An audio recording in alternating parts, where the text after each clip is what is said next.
That cash is dependent on you paying when you go and buy the tomatoes.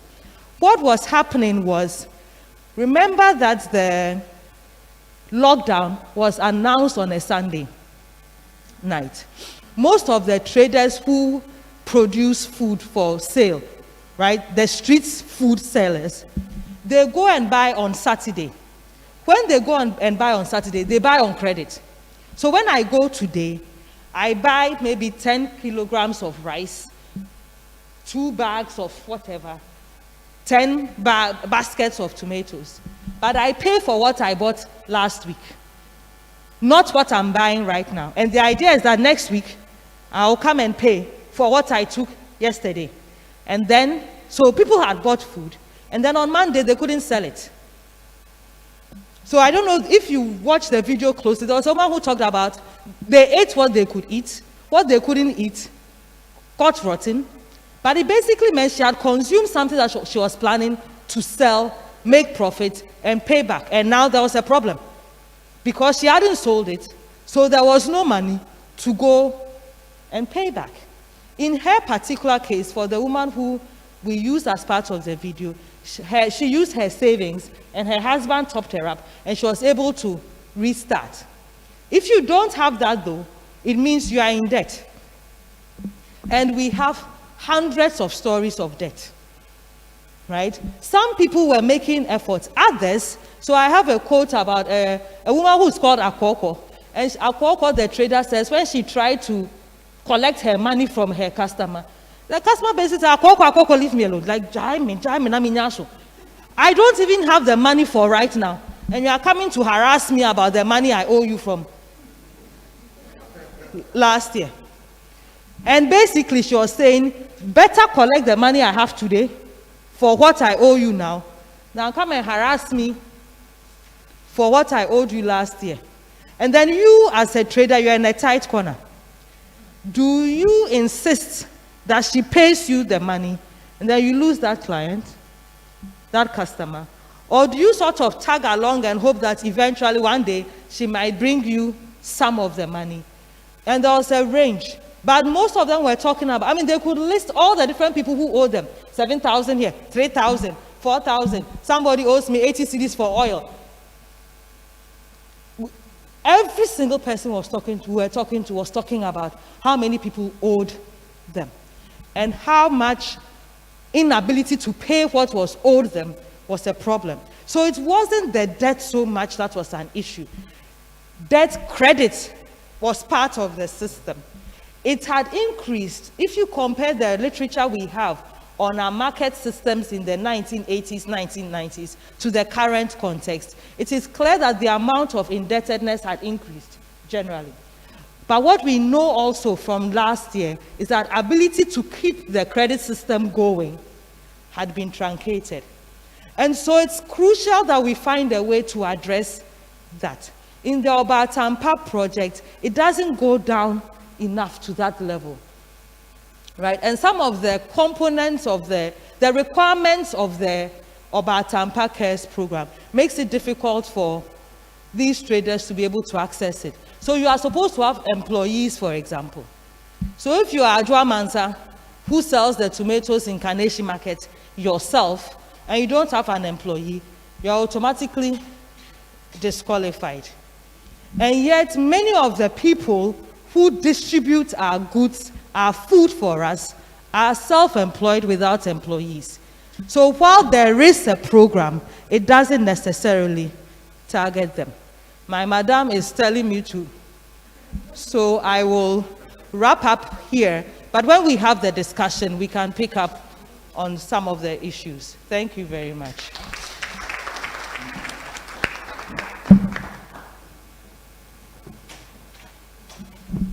Thank you, Prof. I believe we can all resonate with what Professor Dakwa shared with us. So we'll continue our conversation. But before we continue, I want us to briefly show a 5-minute video on Greater Accra. The video is not ready. Okay. Please, can we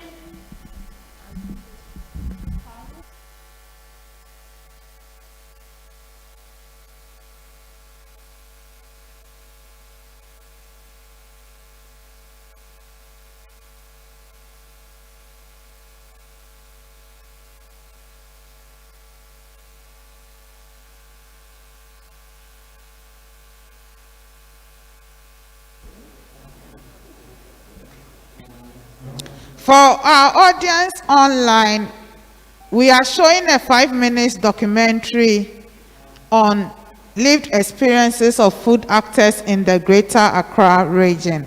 It's 5 minutes. Then after that, we'll open the floor for discussion. Professor Dakwa did mention issues around credit facilities. We know amid COVID, a lot of traders have lost their income and all that. And the Ministry of Food and Agriculture is telling us that they enhance access to finance. It's either the actors involved are not aware of these funding opportunities. So we'll also have discussions around that to see how best we can link the two.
And practically every available space. The reason is often palpable. For a city that runs so fast as both the administrative capital and commercial nerve, people require food service on the basis of affordability and swiftness. Mediabra usua. The Casafri Quabina. Menoa by Yampesi, Emo, and the beans. Nakoko. Body and Pessie.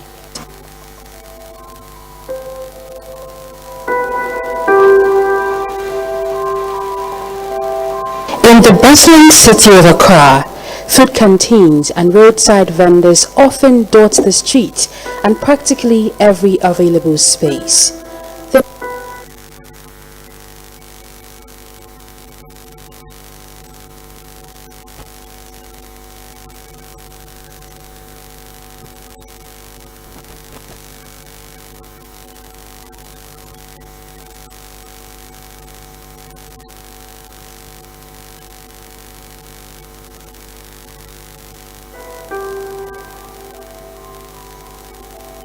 In the bustling city of Accra, food canteens and roadside vendors often dot the street and practically every available space.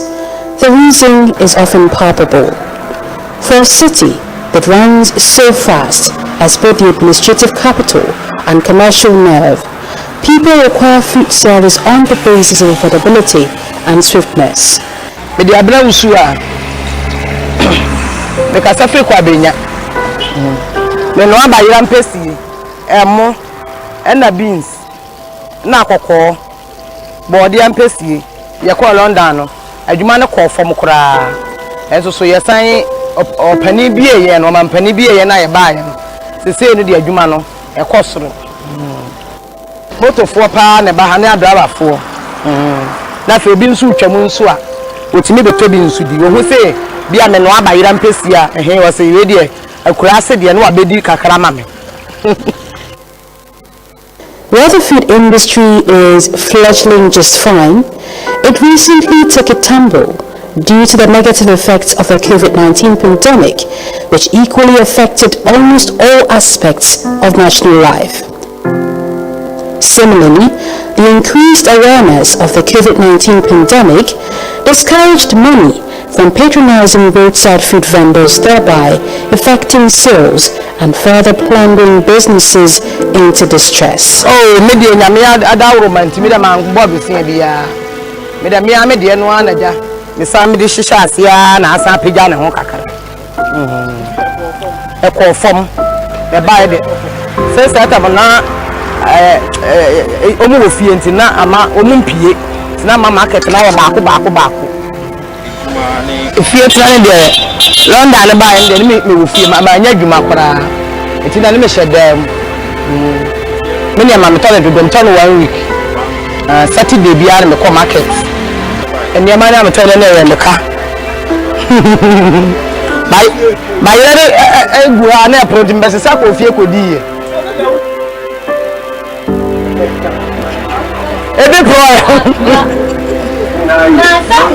The negative effect of the pandemic is gradually wearing off as the pandemic surges.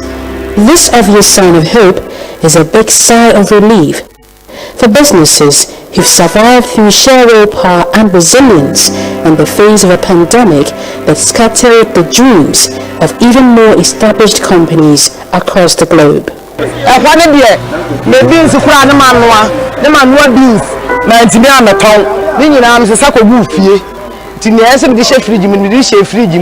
Yes, we hear to go to hear been to you. It is one of the Mayor Mobokakara. I should be a Koran, some mesa, copper for the starting. Me run a man be, and I'm a start say, with the core marketing, cranky, the quiet will matter wake a come there starting. So say the Yamia Dawoma, the said of a crime to me fat be a fenny, me I may pay. Coronavirus, no buy no. A money. Because be a ma, a some will be a macrum. Some I share 2 weeks, echo 3 weeks, a some will be a man, yes, a ma, that is you, they say, Mr. Castle, 2 back, the honor with 3 back. It's in a member. See, I share 3 weeks in a year, and Sana, best start to Papa. Now, for to send you a name near the another one. Maybe I best start, and yes, I know, and Miliana Papa, because I'm out from Babylon Whisker. I'm about to have a year and almost restaurant and so more. If you are from Municipal, see, they say I will be in the moon. I jana, I start to buy For all the apparent challenges that food vendors and other allied businesses have had to endure, there appears to be a ray of hope, even as business owners express optimism that given the necessary support from government and other stakeholders, they could rise tall again, feed the lower to upper class, and consequently contribute to the local economy through basic levies and taxes.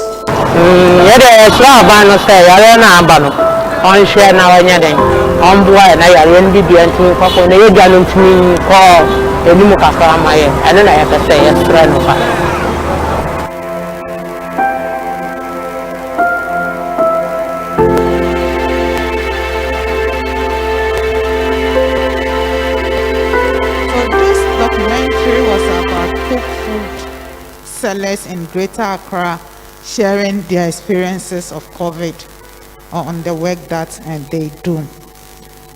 I will now open the floor for discussion. So we're going to discuss the representatives, the issues that they raise, if we have contributions, if we have questions to ask. But I first would want to read some of the questions that we've received from our online participants. One from Ann Apeke, and this goes to Ministry of Food and Agriculture. Anne is interested to know how the gender policy in agriculture is integrated in these policies. So in the policies that Mofa enumerated during the presentation, she wants to know how the gender policy is integrated in these policies. Then another question talks about access to extension services. We have fewer women extension officers. Most women farmers are more comfortable dealing with female extension officials. Is there any plan to recruit more female extension officers? Then the third one is about an ongoing registration of farmers, and they are asking the criteria for that. There's an ongoing registration of farmers, and they want to find out what criteria the ministry is using to register the farmers. Thank you. Please, would you respond, then we open up for more questions. Ministry of, great. Mofa, but I don't know if Mofat also would want to respond.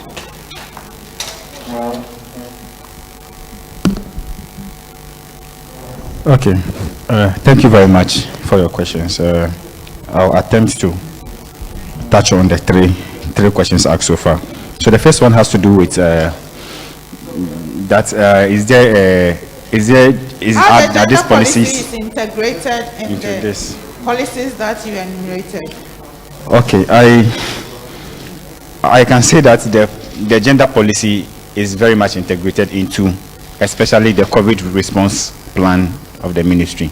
Unfortunately, when I was teasing out for the presentation, because I wanted it to be snappy, I left some out. But it is not to say it's not a priority, but but integrated. You know, gender issues are mainly cross-cutting, so singling them out sometimes becomes a bit difficult of a sort. So they are mainly mainstream across all the intervention areas. So I'm sorry it didn't come out clear in my presentation. The question is how. Yeah. So if you can kindly give us at least one or two examples of how it is done, that would be great. Okay, so for instance, as we know, for instance, the planting for food and jobs, in the beneficiary targeting, for instance, the targeting explicitly indicates that at least, if I'm the PFJ guys here, right, 40%, the target is to at least get 40% women beneficiaries of the planting for food and jobs beneficiaries. So this is an example. There are so many other things like that. In the rearing for food and jobs, there are similar targets that way. But like I said, they cut across all the interventions. So singling them out, sometimes it's a bit difficult during presentations like that. On the issue of extension agents recruit, as at 2016, the agricultural extension, the ratio of farmer to agricultural extension agent was about 1 AEA to about 1,900 farmers. But over the few years, we've been able to recruit more extension agents to reduce that gap to about, currently as we speak, it's about one extension agent to about, is it 900 or 700? It's about 700, I think, 700 farmers. So the number has reduced drastically. 1 to 700? It's about 1 to 700 now. And how many are women? That's, I will have to dig deeper to give you those figures. I'm sorry for that. On the ongoing farmer registration, so this is part of the CARES program. As part of CARES program, the agri components, the Ministry of Finance or the government was indicated to us that the base for us to be able to effectively implement intervention programs like subsidy programs for fertilizer is to have a very effective or efficient farmer database system. So that was integrated into this CARES program, and the exercise has already started. The government has already consulted or contracted a company called the Broad Spectrum, which they have started that exercise in northern Ghana. So they are currently working in the 5 northern regions in Ghana in the first phase, which is supposed to, so far, as at the last time we checked, last week, as we checked, I was on the field last week to do some follow-ups on that. We realized they have registered so far about 120,000 farmers in northern Ghana. That is a milestone for August. So the company has achieved that milestone. We are looking forward for them to complete the registration in northern Ghana by December, and then they will come to the southern part of Ghana. So that exercise, it is for all farmers. There's no criteria for selection, either a farmer is this or that. All farmers are supposed to, it's a national farmer database. You know, in the past, such efforts were done to get this database in place, but there have been some challenges. So this current ongoing farmer registration exercise is to even incorporate the old farmer database into this new one. So we are going to get one farmer database in Ghana, when this exercise is done completely. So the person asks about criteria. There's no clear-cut criteria for the selection of farmers. It's all farmers, basically. So please, are farmers aware that there is an ongoing registration? And do they know the centers that they have to go to do the registration, or do you have people going, meeting them on their farms to do the registration? Okay, so in the area where they are doing the 5 northern regions, as I indicated, there's a lot of, how do you call it, awareness creation about that. And then there are agents hired by the consultants who go around to register the farmers. So there are no centers, where there's only one center in the northern Ghana, in Tamale, where the database goes to. But the agents go to the farmers to do the registration. Each farmer, when registered, gets a card and the QR code on the card, and his biometrics are taken. When this QR code is scanned, it takes you to the national database of the farmer to give you the details of the farm, including the farmer's land area and even the geometry of the farm, if I should put it that way. The geometric coordinates of the farm. It shows you if it's a 2 acre, it takes you straight to where the farm is located, and even gives you the map of the farm. And it also gives you what kind of commodities the farmer is growing and all that. So it's a very detailed system. So the card given has the picture of the farmer, the QR code which is generated per farmer, and some few details of the farmer. When that QR code is scanned, it takes you to the detailed information about the farmer. I think I will leave it here for now. All right, thank you. So I open the floor now for discussion, and please, in asking your questions, let's keep the theme for this conversation in mind: protecting food systems during pandemics, the role of state and non-state actors, whilst also reflecting on the 3 presentations that have been done. Please, I open the floor now for discussions. If you have any contributions, clarification, comments, the floor is opened. Okay. Sure. Please, can I see by hand? So I'll give numbers. Susan will be 1, Emmanuel 2, Isaac 3, Samuel 4. So we'll take the first 4 questions. Susan. Yeah, okay, thank you. Thank you very much. Mine is a comment following up on the question that, Anne, I think asked of the gender policy. And I think that when you are coming to some of these, events, we should be able to outline the benefits of the gender policy and articulate it well, so we can do a good assessment of what, the ministry is doing. Because you find out that when these policies are rolled out, a lot of female farmers are cut out. And we worked on a project with, Netright, and we found out that for the Planting for Food and Jobs, our sisters in the Upper East, for instance, the kind of crops they grow was not captured, within the policy. So if you don't outline it properly for us, we are not able to properly assess or evaluate the gender policy, so that if there are issues the gender policy, we can also make suggestions that the gender policy maybe needs to be reviewed and make sure that it's capturing quite a number of our female farmers. So that is the comment that I really have to give, because for me it's a huge concern, and I'm really disappointed that he couldn't outline some of the benefits of the gender policy for us to really see how it is really affecting or impacting our female farmers. Thank you very much. Thank you, Susan, for the comment. And for Netright, it's a no, because if gender is one of your key priorities, then of course when you are doing a presentation, it will feature, no matter how gender mainstream it is, it will feature in the presentation. Emmanuel. Please remember to use the sanitizer. Thank you. You spoke about the vulnerabilities in the food system and how MOFA is taking steps to build resilience going forward. One of the key things I found, both as a practicing farmer and also interacting with people, is the reproducibility of the seeds. most of the seeds that we are finding in the market and even in the agro shops, you plant them, it doesn't germinate. Even when they produce seeds, you can't replant them. So if we are looking at sustainability, or we are thinking beyond the realms of sustainability, then what is MOFA doing to bring out seeds that we can reproduce going forward? Let me just situate this in the context of what happened yesterday in the social media realms, where there's a shutdown of Facebook and then everything collapsed and the world is on tenterhooks.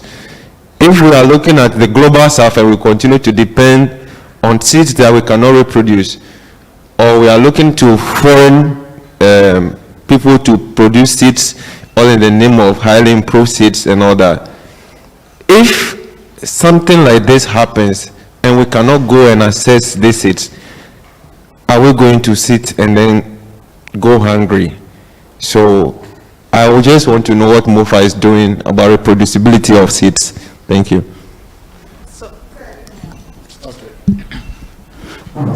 Thank you. Yeah, push all the questions to MOFA. We also have we have MOFA here, so please. Yeah. Thank you very much. My name is Isaac from Greater Accra Poultry Farmers Association, and one had to do with the construction of silos.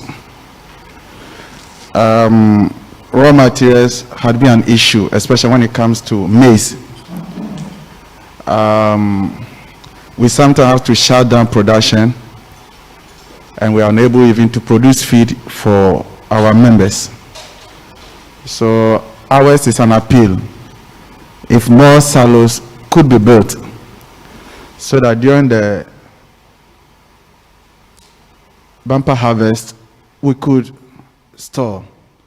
Just within a span of about 3 to 4 months, we're buying maize around 65. Last month, I was buying maize 155. And these were maize that were grown in Ghana, but were sent to Burkina Faso because they were able to store them, and we had to go and buy at a higher cost before we could produce, and we had to sell it at a higher rate to our members. Even that one wasn't enough because the raw materials were not there. So mine is an appeal. We need to build more silos so that at least when God being good to us, we can store more. The other one has to do with transportation. You know, sometimes it's difficult even to acquire these raw materials. But because the transport system is left in the hands of individuals, they'll go and buy, let's say, I'm using maize because I use maize a lot. They'll buy the maize, but they are unable to secure the maize well. So by the time the maize gets to your premises that you need to use it, either because of rains or other things, and it becomes unfit for you to use it, because if you dare use it, you're going to kill people's birds. So if we could have a system as part of the value chain, there should be proper transport system, so that when I know that I'm dealing with this company who is handling the transportation, so when I buy the maize, I know that it is well secured to get to my premises so that I can use it. For now, this is what I want to contribute. Isaac Thank has you. already started giving some of the recommendations that I would come up with at the end of the program. Samuel.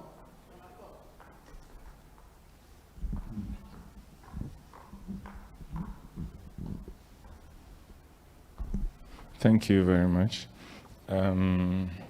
I think I just picked out some few things. The first one is concerning our brother from MOFA. I think the issue about the farmers being registered, well, I stand to be corrected. Perhaps my sister from Peasant can tell us if they are aware, because I felt that as the farmers' organizations, if we were consulted in a way, it would have helped, because lots of times government interventions and then looking at the fact that because of the CAS project or something, there are going to be subsidies, there are going to be other interventions and all that. So farmers are being registered. As they are being registered, are they the right farmers? Because you are telling us that you don't have the parameters. You don't have, it's every farmer. So if it's every farmer, then anybody can just get in as a farmer and be counted or registered as such. The other issue is concerning the pricing. In your presentation, you mentioned about the pricing, that pricing of the food products have not really changed much. But I think we all know that the price of some of the products really have gone high. Like Gary, during the COVID time, it was very high. And it's just like that. So our brother from the poultry farmers and stuff, their feed, we know it's become very expensive. Very expensive. So what are we talking about the price? I know sometimes there are joint sector reviews. I don't know whether these have come up and then there have been discussions to really check whether those results are true or not. Perhaps the last one for now. Our sister also from the fisheries, you also mentioned about some support for the for the fisher folks and the women, and you talked about the pants and all that. Some few months ago, there was a news item on TV. I don't remember the particular TV station, but they talked about the fisher folks mentioned that there were some supplies that should have come to them, and it didn't come to them. And because of that, perhaps going forward, when there is this closed season and open season, they will not respect it. If we are talking about how to protect our food systems and all that, and interventions are being taken to them at a grassroots level, and they are not getting it, and they will not respect all these procedures, all these systems that will be put in place to help us and to keep the process going on well and better for us, then at the end of the day, I don't know what you have done about it as a ministry, or whether you have heard it, whether you have done something about it or not. So these are my interventions. So one more question from our online audience. What are the requirements of the Bantampa program, and how does it help women? So I leave it. Let me start with you. Mofa and Mofat, who starts? Okay, please, I'd like to respond from fisheries. I'm not sure what specifically he's talking about, but in terms of the distribution of COVID safety items, we partnered with the MMDAs to ensure that they get it. As part of it, we also distributed it directly to them. So I don't know if you'd like to be specific to what issue in particular. Maybe I'll be in a better position to address it. Let me go around. Is that the only question for Mofa? Yes. Mukaila, star of the day.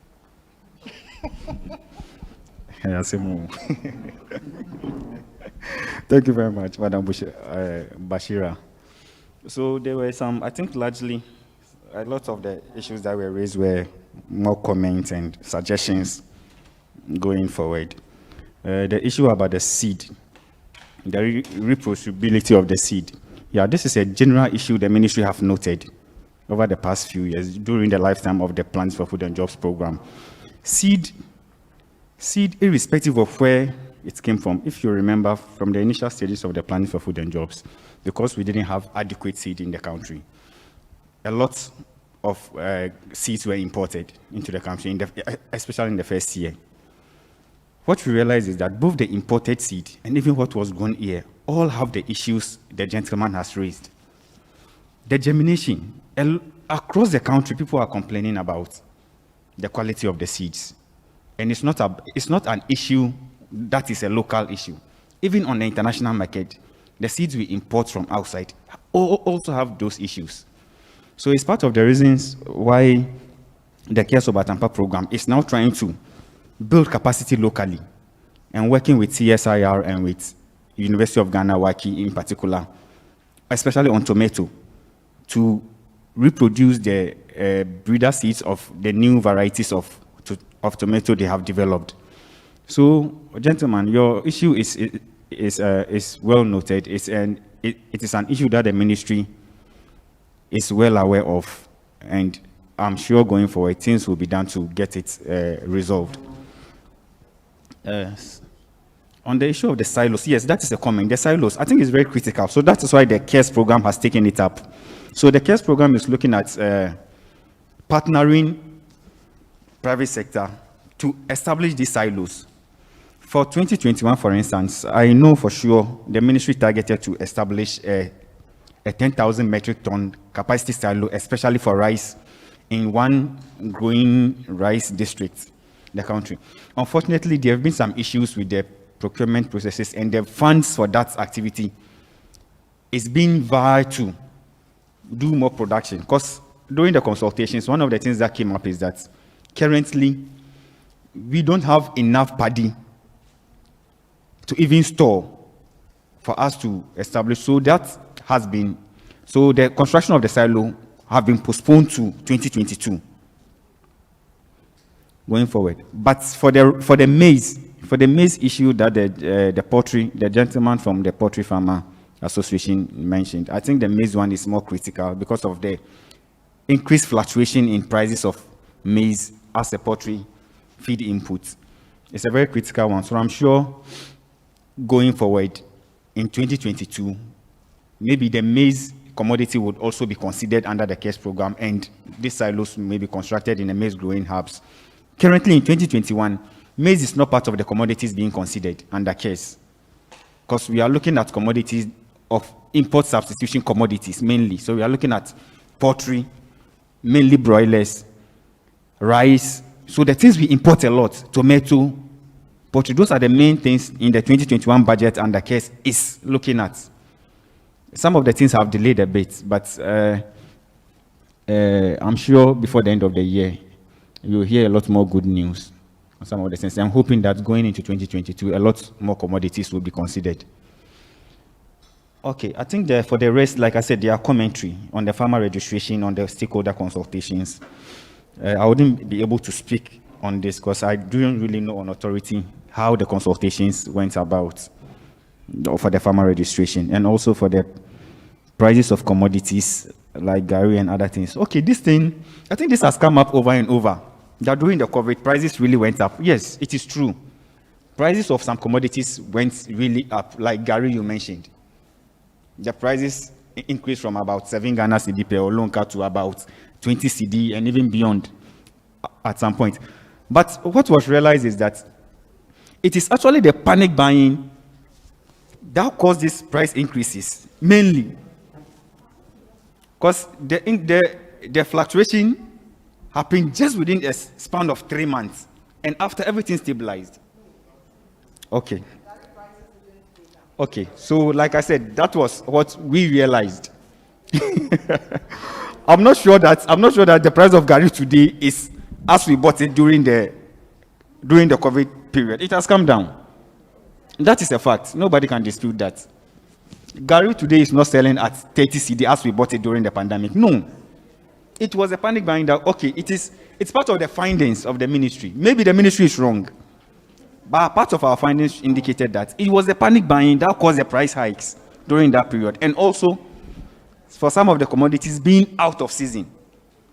But generally, it was accepted that prices went up, but there were reasons behind the prices going up. So I would end my submission on that here. I think that should be it for now. Yeah, thank you very much. Do we have more questions? Or we move to more questions? Any more questions? Can I see the hands? I have 2 here. 3. So this will be our last round, and then we'll move to the panel discussion. So I'll start with my brother in. Is it yellow and blue or golden? Then we'll come. There was a hand here. Then we'll come. Jifa will be the third person. Thank you very much. I'll start with Mufa again. Sorry to get you up again. Yes, I really appreciate the significant increase in performance during the 2019-2020 review. And I know one of your support has been the MAG. In the event, when MAG ends, how are you going to ensure sustainability of such performances? And again, you mentioned as part of... Please, before you continue, some of us don't understand the acronyms.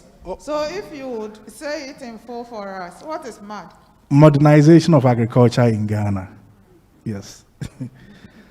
And as part of the measures, you said there was an increase in inputs, specifically assets, increase in assets, specifically the fertilizers. I have had opportunity to interact with some of the farmers at the district level and the grassroots level, and they complained bitterly about this particular issue, that they are not getting access, and even those that they get are in limited quantity, and sometimes they have to buy at high prices. I don't know if it has come to the notice of the ministry, and how well have you addressed it? And again, in trying to protect food during pandemic, and even we go beyond pandemic, does the ministry have anything in place considering post-harvest losses? Since a lot of productions are being made, produce comes out.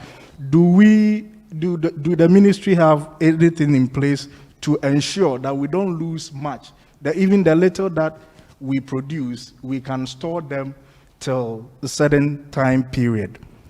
And my final question to IDRC, International Development Research Center. No, please, to the Ghana team. It's not IDRC that, so... Oh, okay, to the Ghana team. On the research, you made mention of, I think, Bono East, Greater Accra, and Wa. Is it these areas specifically something significant that you considered, or why didn't you consider areas like Central, Western, North, and other things, or perhaps zone the country into maybe 4 parts and have a selection from each of these zones to have a fair representation? Any reason for such choice? Thank you very much. Thank you.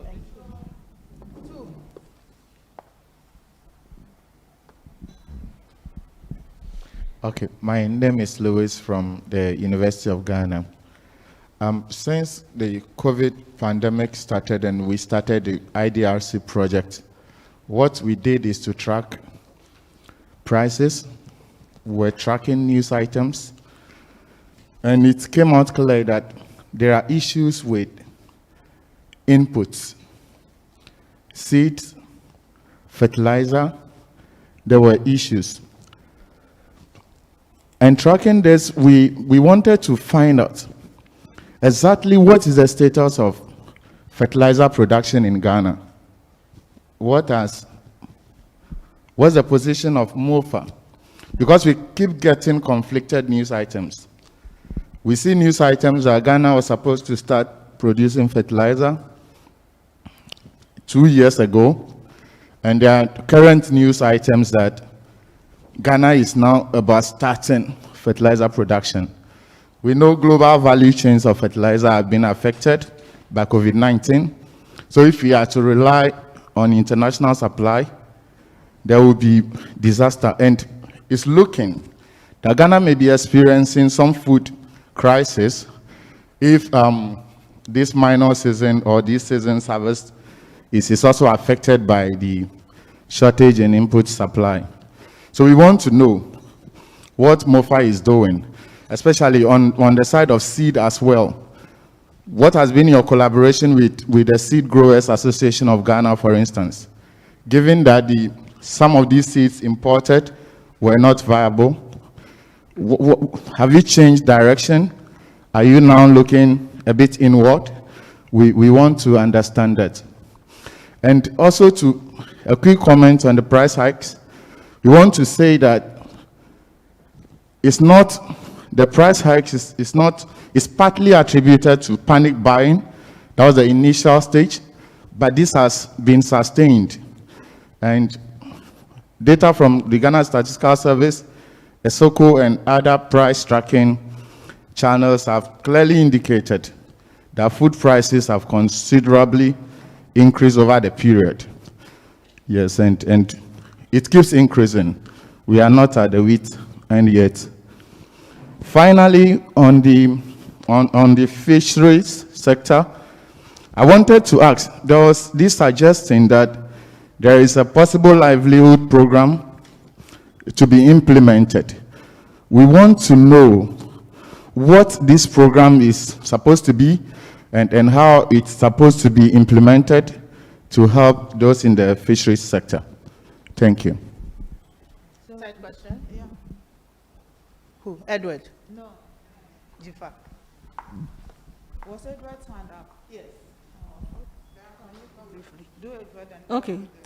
Thank you so much. Mine is about the maize crisis and the statistics that's showing that the agriculture sector has grown despite COVID last year. So I'm wondering from MOFA to give us clarification, what is the reason for the maize crisis this year? Is it production shortfall last year? Because even in the harvest season this year, we still are buying maize at price that you cannot imagine. I buy maize in bulk because I eat a workplace, so every time I buy a sack, a big one. And from last year, 180 cedis in December, a bag. 2 months ago, I have to buy it at 580 cedis in Ashama market. I live in Pram Pram. So the issue about price hike is not sporadic. It is very consistent. And I'm also part of the Ghana team on the project. We have been tracking households for 1 year. So what we want to know, what is the problem? And the issue about the buffer stock and the storage of maize, what exactly is the problem? We want to know. Because I'm wondering how a very basic commodity like maize could throw the country into this crisis. I'm not going to talk about tomatoes or onion, that's a different thing. But maize, at least let's get an understanding why maize price is going up that high. Thank you.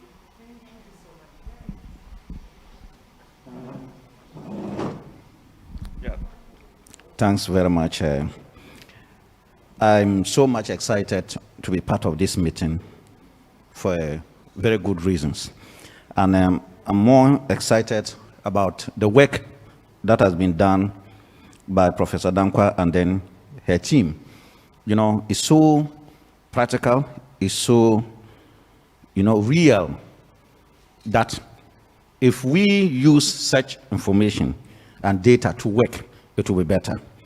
Sometimes it's simple to address our problems, but when we create them, we'll have a problem. I want to quote one economist, great one, that is Milton Friedman.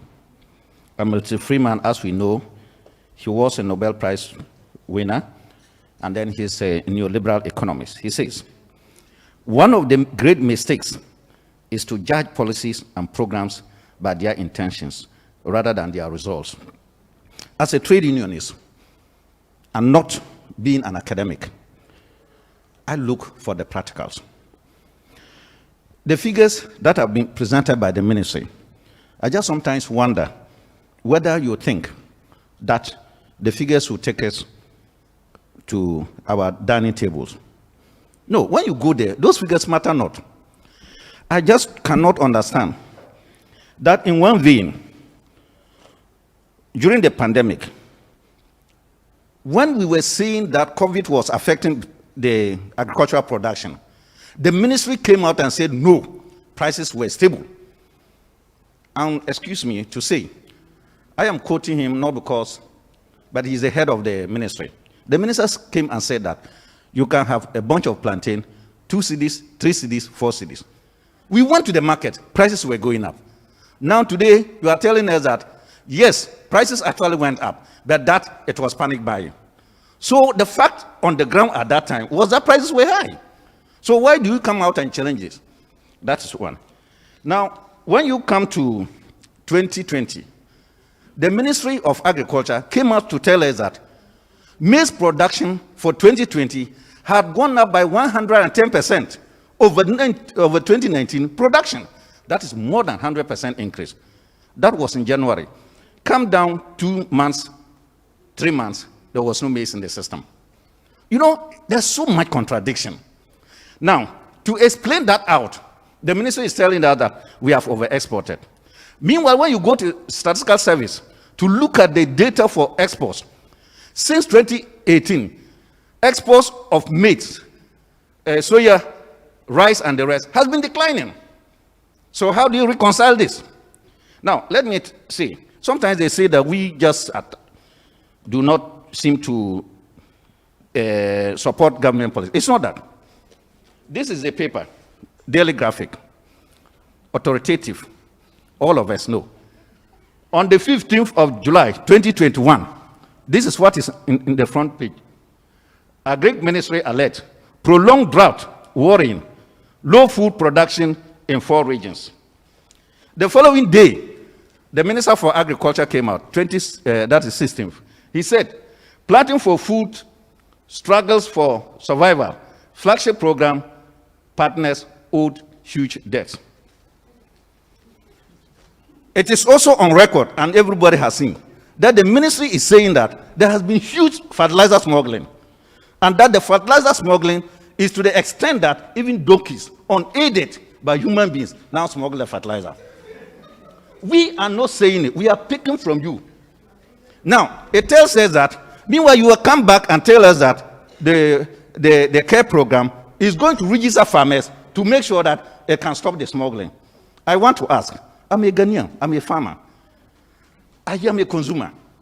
Since 2017, all along, you have not been registering the farmers? Do you mean to say that by mere registering the farmers and not registering the donkeys, won't the donkeys still smuggle the fertilizer out? You know, I mean, if you, the ministry, cannot stop the donkeys, don't you have security personnel there?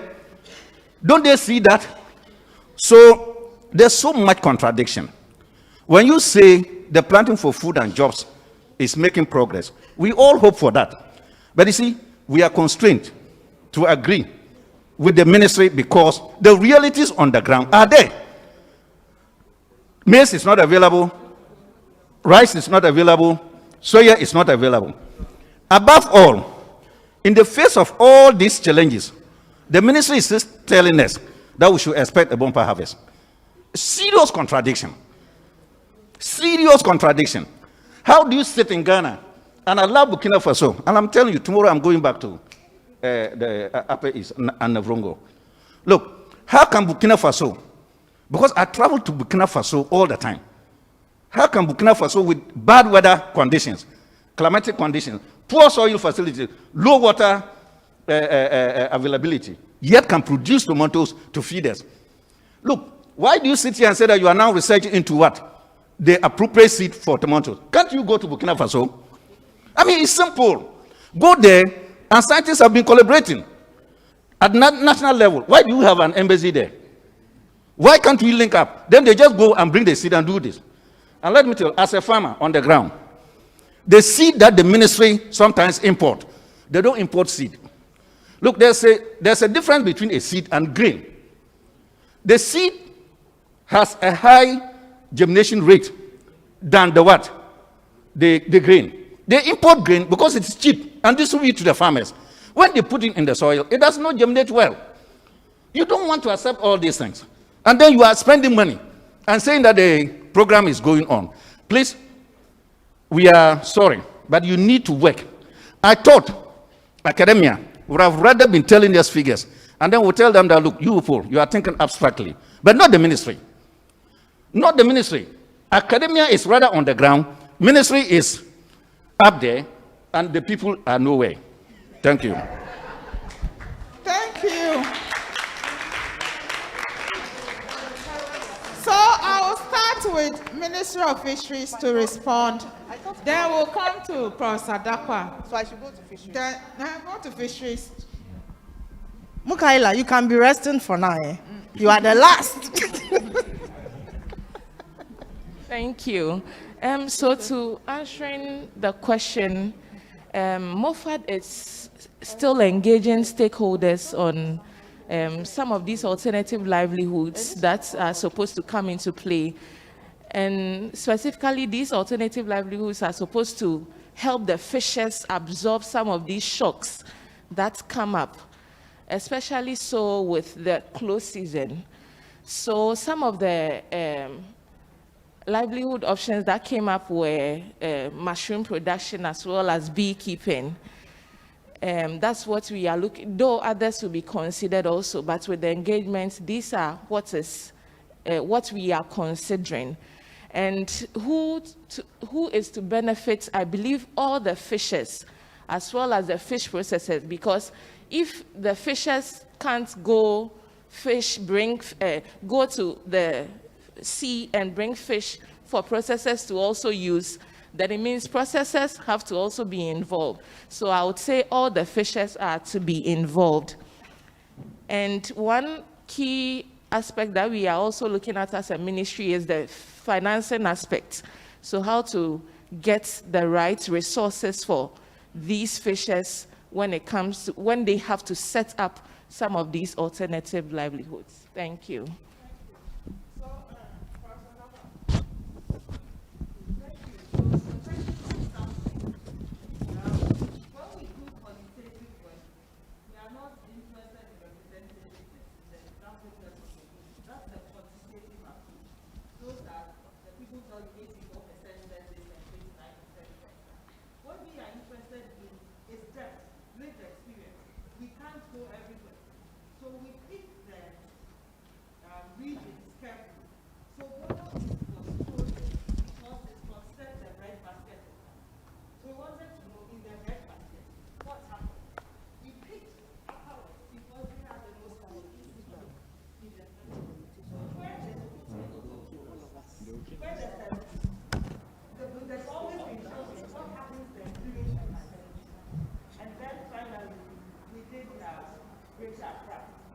Because it's the capital. So those were the reasons for the choices we made. Thanks. Okay. Thank you very much. I think I will sit down this time around. Okay, I think. Yeah, very quickly. There's no, some of the questions I don't even have answers to them, so I'll skip them. Okay, so there was a question on the MAG and the impact MAG is making in the agricultural sector, and when MAG is ending soon, what is the ministry doing when MAG ends? Okay, so there's a conversation currently going on between the ministry and the Ministry of Finance and the government and some development agents. There's nothing concrete yet, but we know the MAG program, that's the Modernizing Agriculture Program, ends in 2022, next year. We are hoping that before the end of next year, there will be something concrete on the table. So we can't speak to anything as at now, because discussions are still ongoing. On the issue of access to inputs and the prices going high currently, yes, the ministry, it has come to the notice of the ministry that there's a high shortage of fertilizer, even with the effort the ministry is doing to make access to fertilizer and seeds in particular available. It has come to notice that prices are high on the market because there's a shortage. And there's a shortage because the companies that have the contracts with the government to import are getting it difficult to get access to fertilizers on the international market. So the ministry is very much aware of this problem, and I'm sure efforts are being made to address that. On the issue of post-harvest losses, there's a number of efforts actually being going on, as we are aware, as part of the plans for food and jobs, the mechanization, irrigation, and the post-harvest components. A number of warehouses through the One District, One Warehouse initiatives have been constructed across the country. Last week, I was on the field personally to inspect some of these completed warehouses. Some of them are really serving the purpose intended. Only that, unfortunately, the maize shortage issue, let me tie it in with the question from the maize crisis. The problem with the maize prices, from what we are picking on the field, like I said, again, we may be wrong, but what we are picking from the field is that Edward Carrier has touched on it, basically, that we are exporting more than we should. But the export figures don't indicate that, because a lot of these exports are going through unapproved routes, so they are not on record. That is what the ministry is speaking on the field. For instance, a lot of maize is leaving Techiman, and the maize growing hubs are leaving those areas through our borders to Burkina Faso and other places.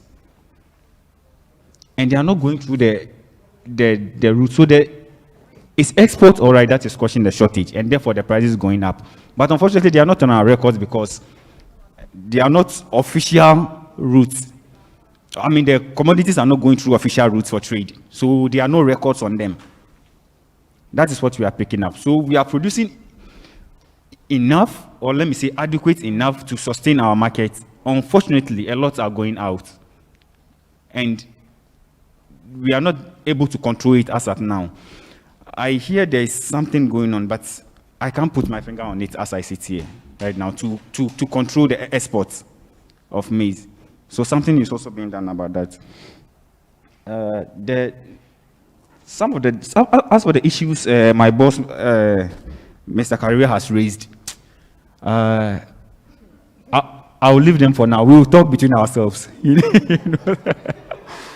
Unfortunately, I will not be able to speak on some of them.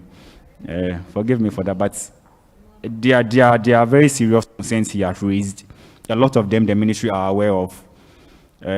Some of them efforts are currently being done. Some of them may take a little more longer for some of them to be resolved. So I'll leave it here for now. Thank you very much. Thank you. That was a great political response. Thank you, Mofa. Thank you, Mofat. Thank you, Ghana team, for your presentations, and to our online and in-person participants for your contribution. We'll move to our second section, which will focus on sustainable policy innovations for food systems transformation. This will be a panel discussion. We have about 6 panelists, but we also have representatives from our global ocean market that it will be good to hear from them. So though they may not be part of the panel, but still the moderator will get to them for their views on some of the questions that will be raised. Our moderator is Bashira Tukamal, a gender and labor expert.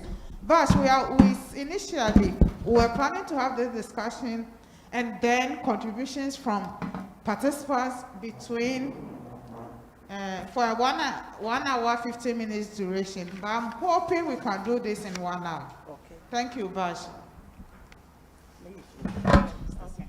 Thank you so much, Auntie Pat, as we popularly call you.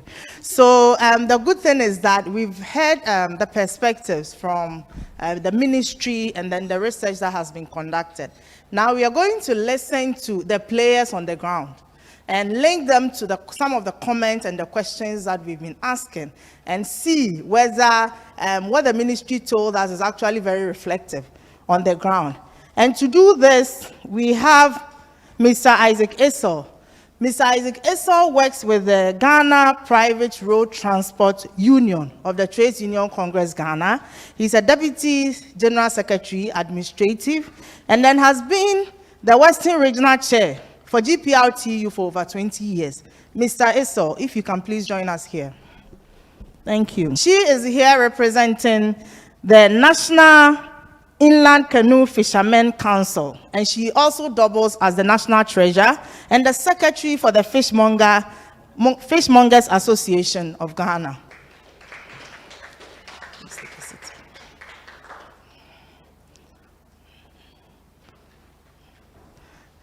Please take a seat here. Thank you.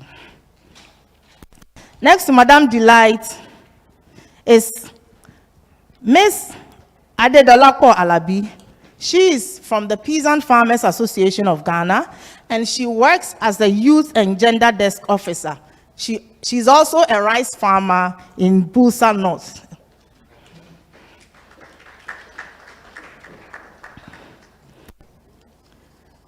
Then we have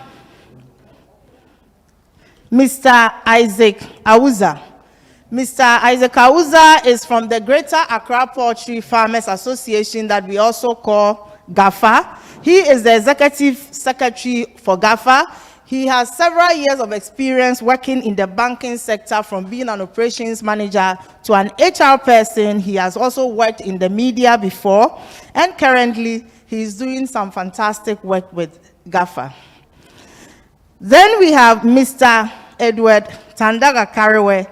Mr. Edward Kariwe used to be the Deputy General Secretary of the General Agricultural Workers Union of TUC Ghana, currently the General Secretary of GAU of TUC Ghana, with over 20 years of work experience working on negotiating, organizing farmers, both non-wage and wage farmers. He engages also in national negotiations between the organized labor, government, and employers association on different policies, and he's currently a member of the organized labor legal team on pensions, and also the lead for the Trades Union Congress Ghana team that is working on the review of the current Labor Act.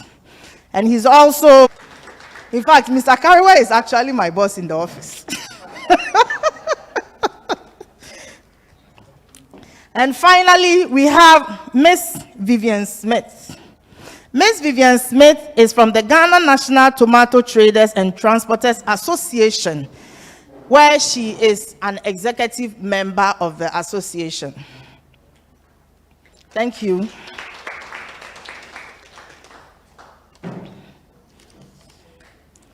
I think we've heard so much since morning, and part of our conversation is going to center around how the country Ghana is finding new creative ways and more resilient ways to protect our food system through active stakeholder and citizenship engagement. And with this is a Netright forum. We are very much interested in how the voices of vulnerable and marginalized groups, especially women, is being centered in some of these conversations. We are also going to discuss and look at ways in which the learnings from the COVID pandemic is going to guide our activities and the country to be proactive going forward in putting measures in place that is going to support us and ensure that we have food security. To start with, can I have one microphone, please? And then sanitizer.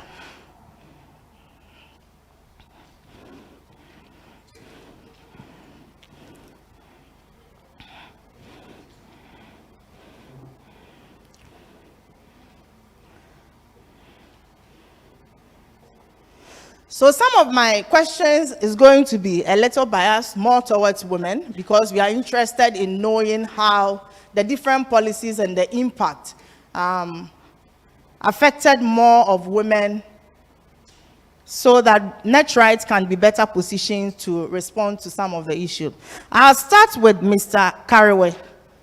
So how did your members, members of the General Agricultural Workers Union of TUC, how did the COVID pandemic impacted on them in terms of their livelihoods? We know you organize wage and non-wage farmers. How did it have an impact on them? Okay, it's here, sorry. And I'll appreciate it if panelists will spend not more than 2 minutes on a question for me. Thank you. Thanks very much. Certainly, the biggest impact of COVID-19 in respect of agriculture was severe on women more than the male, because of their where they are at the structure. In the structure of the agricultural production. They are the market women, they convey the food, they go to the farms, and so on. So because we have two groups, formal and informal, for the informal, you could see that even if they wanted to go to the market, they were constrained by their family members who would say, please don't go, or if you go, you may bring COVID to us. You see, so that again, even though there was the general policy that agriculture was not affected by the lockdown in particular, during the COVID period, it never worked that way. Two, you know, much as there was policy that says that agricultural produce can move about across the country, in reality, that was not it.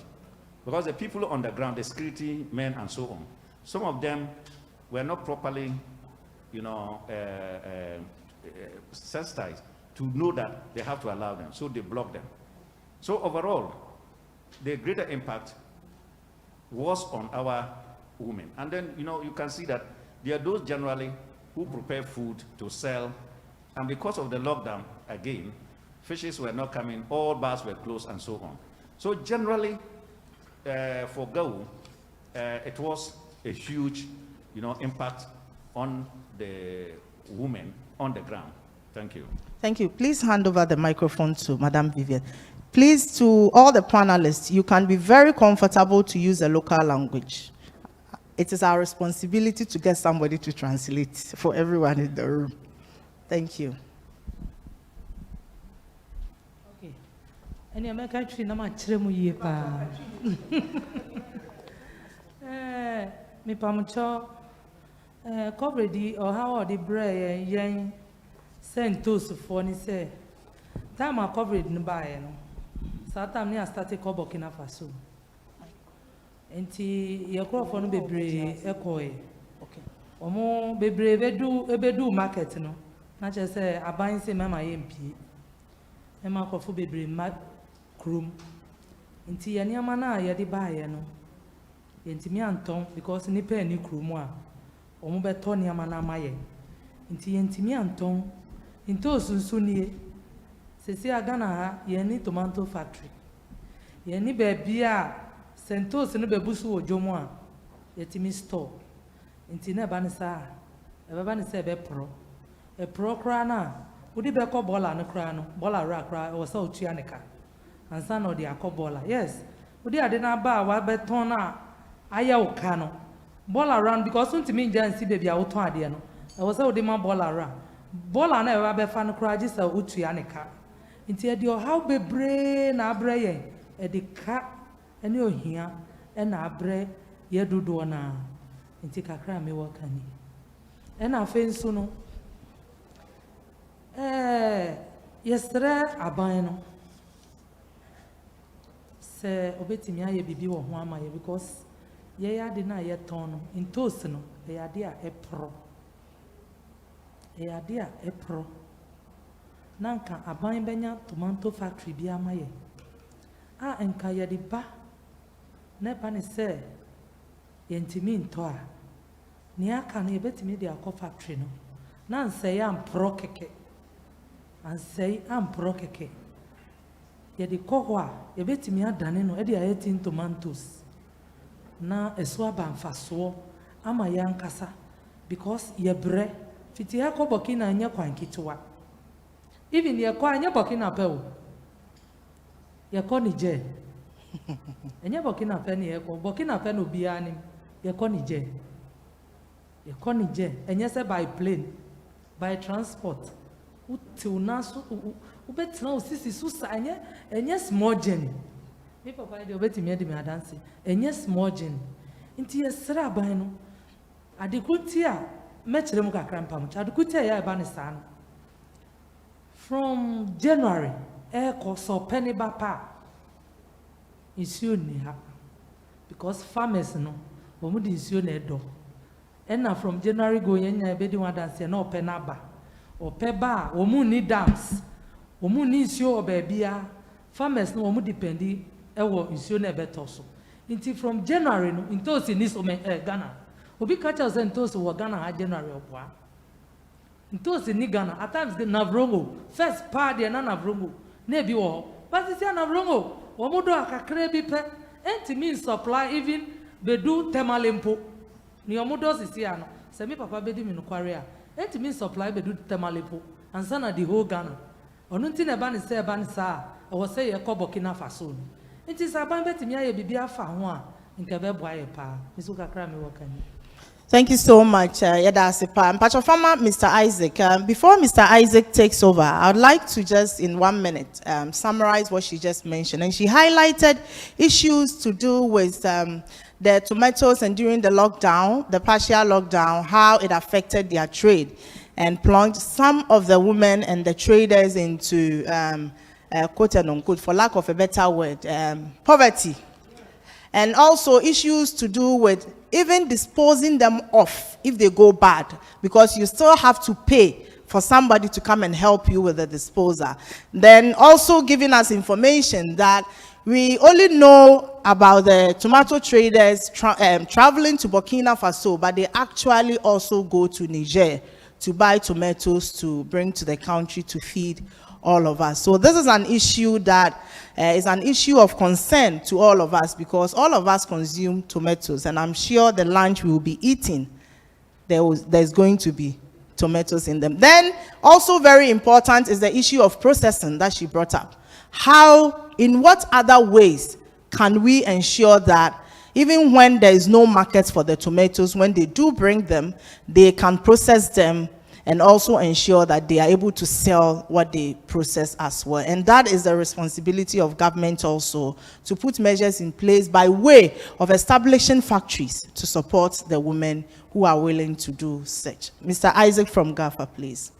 How the COVID-19 pandemic affected your members, and if you have any experiences to share.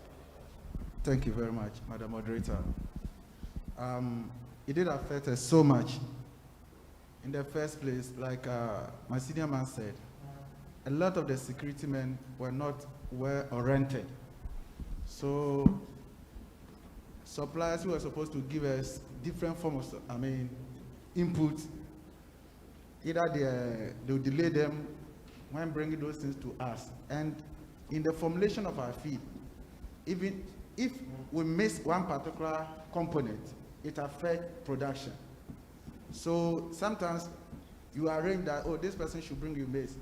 The person will call you, oh, I have been stopped at this particular point. And the security man will say, look, he doesn't have anything that shows this and this and this. So one, the various suppliers who are supposed to bring the raw materials to us, the security men, in one way or the other, delay them. And sometimes to the extent of, as we all know, demanding money. So every point that you get, they want to demand so much. And if you are unable to get all this raw material, it's difficult for us to do our formulation.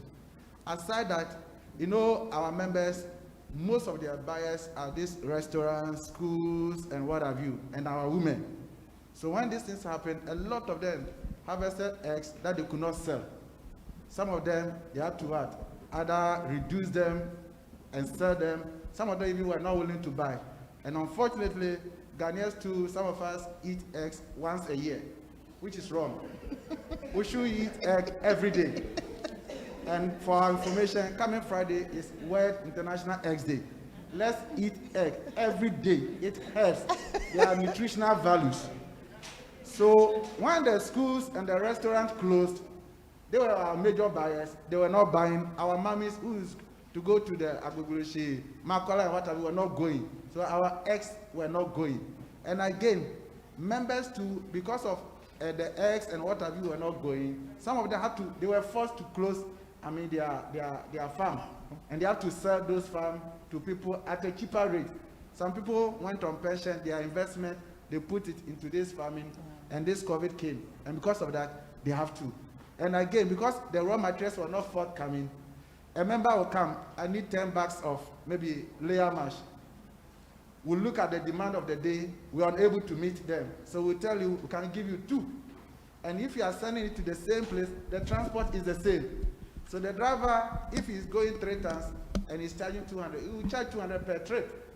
So in terms of transport cost, it increased for our members because we were able to meet their demands. And a lot of our competitors who are also helping in one way or the other, because of the unavailability of raw materials, they also had to shut down. Even our place, at a certain point, we had to shut down because, as I said earlier, maize wasn't available. If you get maize, wheat bran wasn't there. If you get the wheat bran, share grade, you are not getting. You get share grade, you are not getting, soya. So you realize that you get certain things and other things are not available. So you are unable to produce because farmers were forced to give their best any form of feed, whether it's nutritious or not nutritious. So this was some of the things that affected us. And again, because the buyers were not there, most of them will sell their eggs and what have you at a cheaper rate. And at the end of the day, they are able even to recover the cost of production. So in a nutshell, the COVID affected most, and even also affected us because we also have to provide transport. I mean, we have to move around from vicinity to vicinity to pick our workers. Because if they don't come to produce, we're not even able to get feed for the farmers to give it to their birds.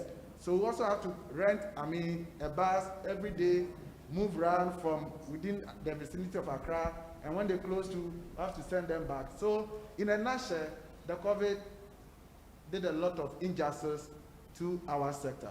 Thank you very much. Thank you so much. Now we move to Ms. Adedolapo from the Peasants Farmers Association of Ghana.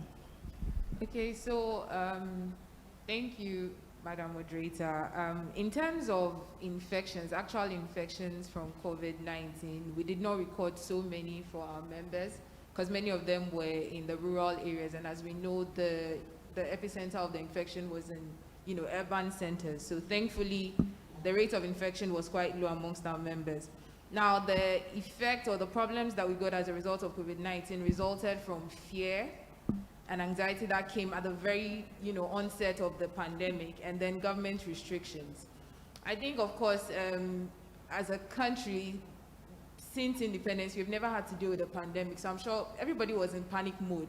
So they put out restrictions without actually thinking down to the effect that it was going to have on every aspect of the sector, particularly for food sector. I think food actors should have been labeled as critical from the onset, and not just health workers. So for the COVID affecting our members, access to inputs is running across everywhere. I think it was also at the onset of the planting season. So because of the restrictions and the lockdown, they couldn't come into the urban areas where they could access the inputs. So that led to late planting for some people. Also, the fear had an impact on our members because some of them were not able to get laborers onto their farm. So one of the things that they had to do was to reduce the acreage. So some of them were forced to reduce. Maybe they were going to plant 10 acres. They had to reduce to 5 and sort of use family labor for that. Also, extension services were halted at the very, at the onset, and some farmers really depend on extension officers for information and a lot of things. So the extension officers also didn't want to expose themselves to infection, so that was halted for some time. And then I think the major one was the marketing of produce. They could not access the markets. I think we've heard that from the Tomato Association, and so they were stuck with all these produce, and it was going bad. And I mean, there was nothing that they could do about it. So I think those were the major areas that we had the issues and the impact on our members. Thank you so much. Madam Ametofe, thank you. So, Madam Akpa, COVID fanyaya. Please go on. Anyam kasasa na inland sector. Abanyama yokajana inland va mudomi cho water cho oti dambai yeji Afram place. Yokona la cho afima akona va adabraka market. Tame COVID ava lockdown va manyam view.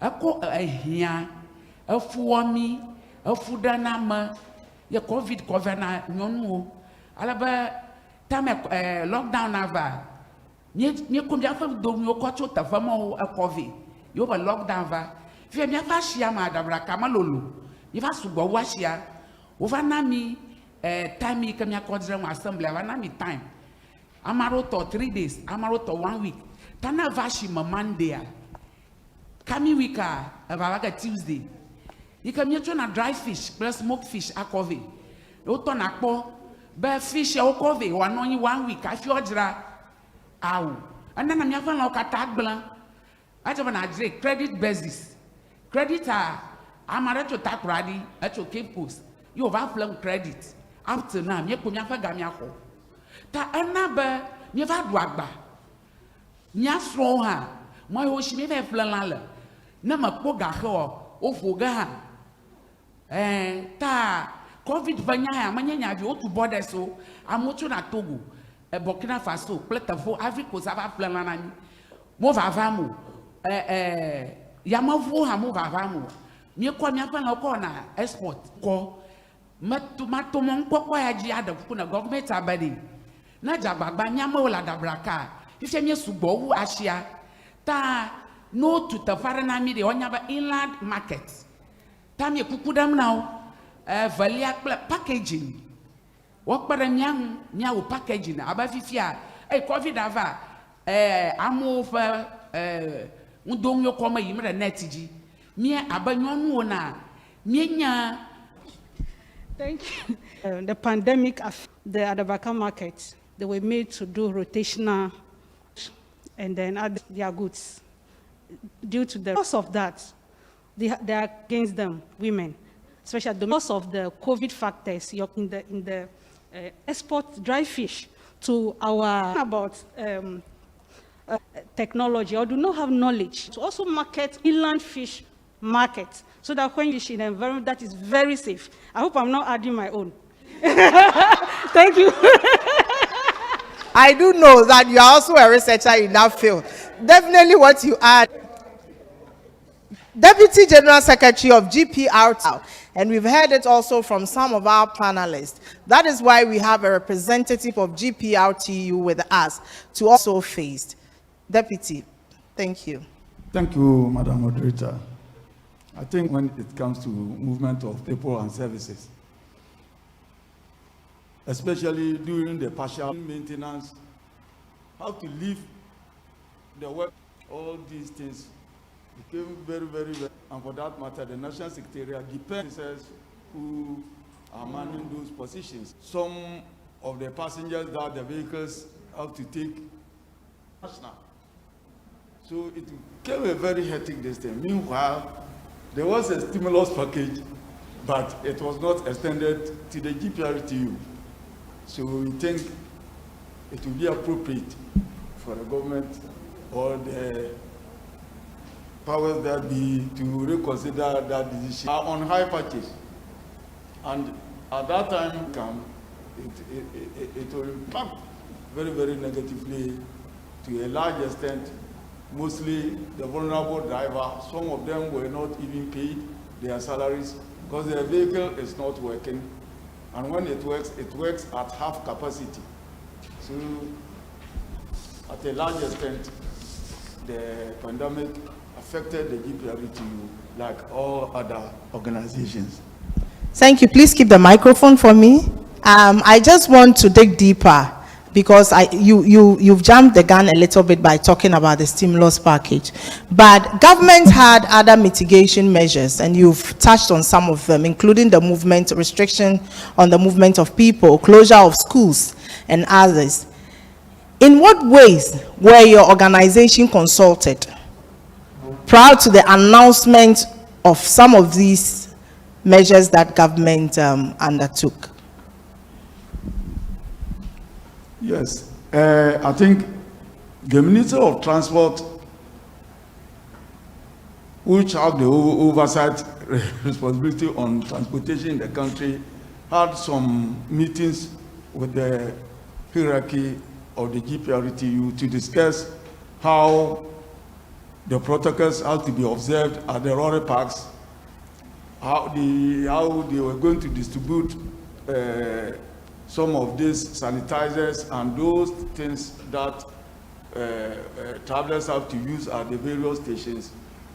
I think for that matter, the government was able to help us in March to be able to what is called safeguard the traveling public at the various stations. Just a follow-up question to that. We heard of security personnel harassing traders and other commuters. How was it for the drivers? Because we also saw in the media, on television, and also heard on radio stations, and some of the newspapers reported. And then also we had CSOs like Netright also doing press releases around the issues. How did that also play out for your drivers especially, because some of them were complaining that they were transporting food and other items from Obuasi and other areas, and they were not being allowed to move. Yes, I think those concerns were raised, and at certain times, maybe the security agencies may be right. They were also trying to a very dicey situation at the time. So it becomes a different thing altogether. So some of them were true. There were many issues that arose at the time. We start drawing conclusions until you have investigated those issues. Sanitize your hands before you take the microphone from part of government. Okay, so of course at the onset, developing the mitigation strategy, some into consideration, but not all. If that document, which I believe really just highlights everything we've been saying as a nation that we want to do, you know, there were things taken out of that I've read when I was in school on FASDEP, METASIP. I mean, I was saying the same thing. I believe that if we had been doing that already, we wouldn't have been thrown into panic mode. The truth is that the foundation for our food system was very weak, and what COVID came to do was basically blow and, you know, actually reveal to us that we were joking, was more of mouth talk. So if that document will actually roll out the right way, if they would, you know, keep consulting the people that it's supposed to benefit and other stakeholders, you know, change as quickly as possible. Because I think one of the things is that politicians, ministries, policies, they have to be flexible. The world is changing every day. I mean, yesterday, the social media issues affected the world. I mean, we have to be flexible enough. So if they will take that and roll it out effectively, I think it's a very good way to start to begin to rebuild our food system. Yes. Thank you so much, Mr. Isaac.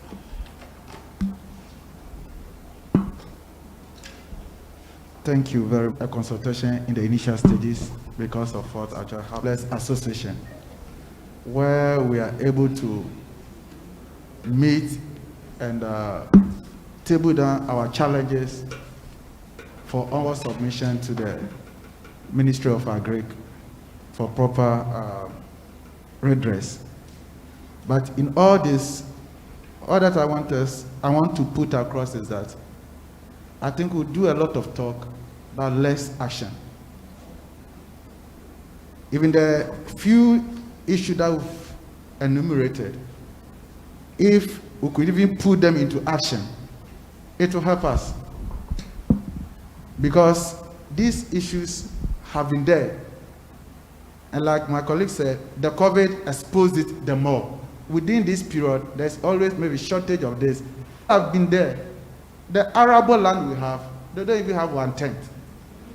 But they sent us to a place throughout the year. They were having tomatoes throughout. We will talk, and at the end of the day, we don't act. So that we'll go and we'll meet the same issue. So for me, the COVID came to rather expose all the issues the more. So what we need to do is, if it is the issue of unavailability of raw materials, let's do what we need to do. Because even at our backyard, when we put even a corn, a seed of maize, it will germinate and it will grow. So what do? Let's harvest more, post-harvest waste, let's store them, let's preserve them, so that when it comes to the era of scarcity, we can fall upon it. Because at the end of the day, we escalate everything to the final consumer. Because right now, to the buyer contains the cost, and we can buy. Mr. Kariwa, if you can tell us that in place. Well, generally, staff, and then there was and then to be protected. But you see, farmers did not get it. And I was not affected at that time. Then why the need for stimulus package into the future? So we were number, and farmers did not have that. So certainly we were our members are. And if you take GAFA, Tropo farms, you know, divisions down, and then also lift In the state of denial. That is my problem. We are still in the state of denial. Look, there has been so much, excuse me, I don't know what it is the appropriate word, propaganda around the Planting for Food and Jobs and its successes. No one is saying that it did not achieve successes, but we have valued, blown the success of the Planting for Food and Jobs. We have also created the impression in the minds of Ghanaians and everybody that, look, when it comes to West Africa, we are the food basket. All our neighbors are dependent on us. That is not true. Which all of you know. When you go to the nearby markets, the man who likes to be in the market and to be on the farms, there's some, and a number of foodstuffs. But you see, so when you create the impression that we are the food basket, we have everything, then there will not be the need to be looking for stimulus for, there will be a lot of food. It's meant to address challenges. This is the harvesting season. And once they are harvesting, there will be food in the market.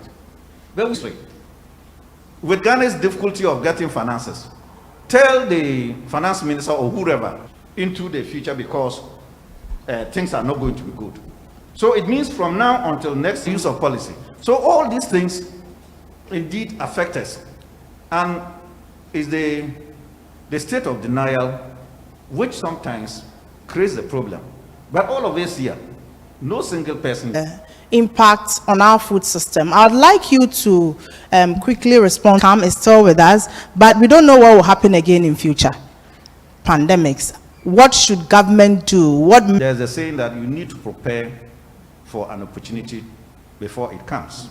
Otherwise, when the opportunity comes and you're not prepared, you cannot take advantage. Now, so going forward in all this is to first and we need to do a total audit. We need to have a national conversation to how far has it worked and whether it has not reached its limit. I am with the view that even if there have been successes with the Planning for Food and Jobs, it has reached its limit. It needs to be reconstructed if we need to move into the future. And that, I strongly suggest, that cannot be left to the ministry to do for all of us. Because, so when we do that, we'll all come to the same level, and then we'll know. Sometimes we unfairly blame our trade policy, whereas indirectly undermining that by importing the same produce into the country, direct link, and see to what extent do our, because very soon Ghana will be left with little power to, we have not prepared ourselves. We have just recently, all our farmers here will now also become consumers instead of producers, will be inundated. The mere fact, I think these are some of the things that we need to do going into the future. Thank you so much, Mr. Kariwe, and to our online viewers and those who have joined us. We are having a panel discussion on sustainable policy innovation for food system transformation in Ghana, with focus on COVID-19 pandemic. And to do this with us is the Ghana National Tomato Traders and Transporters Association, the General Agricultural Workers Union of TUC Ghana, Ghana Poultry Farmers Association, Peasant Farmers Association of Ghana, the National Inland Canoe Fishermen Council, a representative from the Ghana Private Road Transport Union of the Trades Union Congress Ghana. Madam, me pacho COVID buy no, say abai din hyehyeye bi to akwam say yebema sikabi support ama womo a COVID no aha womo kwan bebre so omo ebi omo sika sema ye basa na say ontimi nkodwa so ana bibi tomato fo no ekwan be so na ebo amo na mumu bi nya sika ni bia na omo nya ye krampo a wo hwe a be ye ahe na edoso averagely ebia na obi nya 20,000 ana say obi nya 5,000 inti ye be pesa obebo eno so ama ye kakra. Thank you for your question. Tomatoes for me is obianya bi. But maninko wanona. Obia anya bibia. Obia anya bi. Aban kan so be boanso obia anya bi. Obia anya 1 cedi. Me bacho obia an apply. Ana say ebi mo apply na anso so. Because ebi ana nipa no se mo apply dia kwan bi ani ho a ebefa so a nipa ne benya bi. But se o apply na wanya bi dia ana say ebi a enhyehyɛ ya ye do to akwan mu se wo befa so e dia apply agisika no e na ani amoam. Se wonim ye jomfo ma ebi no mo apply but wo mo anya e na obi wo so a okọ apply na wanya onko excuse me to say, when him say, "Mamma, no more, no more job," and you are winning on Marco school. Into Bibi Sano, meaning Senka, a buying on Cobema, a bit more by market. Say, no Matias here, near Church, much no Matias here, so what here. Because a Tommy Bicra, excuse me to say, doctors to be by market to cross there, or move boy, share pomodin. Send the panel sorry, a friend in Yamanechi. Akompo ayasem o me de me mo be ha me ye unu modro so obewu anum so obewu so obe sorry free ni niama na echi no wo hu adwen bi aye kita sa ye ma me no bebre anko school until before say obe confusing no just say wo ka adekro na wo chire mu chire no ansana obe ti ase na wan cheche mu an ye say bia say ni say ye fa process wo de kokro wan we bo be ga so no ni sa adaje no. So what I say, into Bibi Sano, there was a buying say and so say I can't buy because in toast a dear ye every one ye da. In toast ye free one ye da. None of them will be bonko. Me catch and say yes, see and ref ye beer money and shed that quoth ye ha when dintos. The whole gun. If ye beer every day will be dintos. Then so yana ya ebre. Me da say ansa na mema wa pass microphone no mebusa o say empanifo bu baby ye say dachi asem ne edi kwadu a eja ne ho no ebeboa ma sa problems ne challenges amunyae no covid time ne sa abre ya yeguso ka say because ebi mo ahwe from mama antimi ansori biom nhyehyɛ ye be na aban de toto akwan ka asase no yenya tomato factory ana yenya baby a yedintos ne ba never ni said she said be no more to kwam san say ye niam ade na ye ton no e ade a e pro nti wo di bajo ti ye ho ase a ye keka ye ho bom se ne be a ye be hyehyɛ no on shadow basis na emfa sa ka no e bia amma because ka no e bia badada nti ne esra ban na ha se bitafra che e to me bia ji se empenyefo de force mra se yedi mrabi bataya se bia se ne ya hyehyɛ se unim na bumra so a aban be ye say because ye boka sika yesisa ko bokina no at times one track load is more than 1 billion old cedis bia uye akonta bia ne number say 1,000 Ghana etomri bia ubedu jom ne bu ojom ni entot mi ton to say 500 mi ton to say 500 hwe ka wa bo nti aban no ye bibi wo homa ye afenso no ombo farmers no wo mu ye dams e ma farmers no so wo mu ye dam e ma farmers no na wo mu timi dokesi a de ne ye kwa akope wo bokina beto nti bebre ando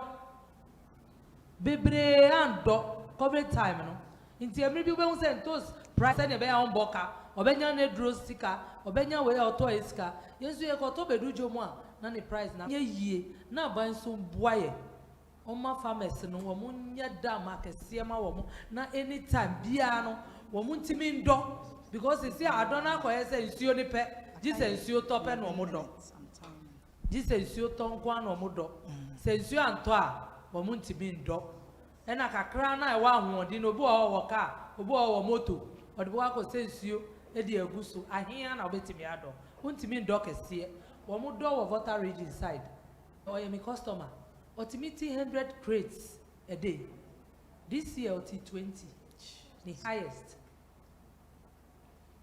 highest 30 year and yet this just last month 20 penalty ultimately 100 crates 100 ne kura na bi beka the next day obetimi ati be say 20 30 the highest 30 year 20 and now nsu a any because time omunim say nsu beto June July nsu anto nti wanya nsu we kura mpo no ode ne car tree nsu ansa na onya 20 na say dam wo ho a say nka ombre ti es me dey free Ghana akobe. Yeah, that's it.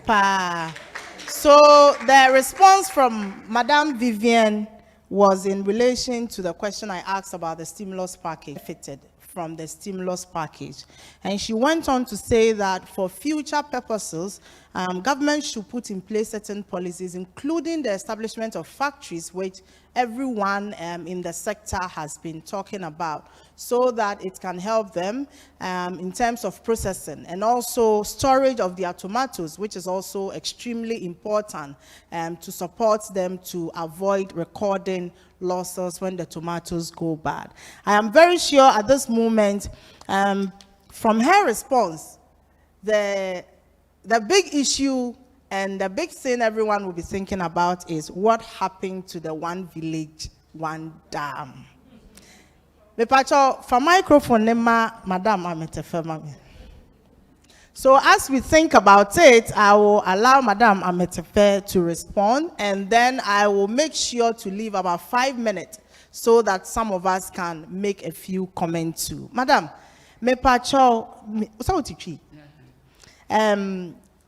say a bank has all masika stimulus package. Anye bia no monkrofo ni bi etimi nya akwanya nyeska ni bi. So omo anya bia e de be ne baaye enti na mo anya sika ni bi.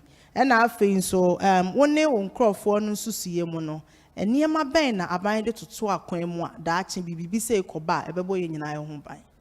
Yo, na wase. To mi ho ha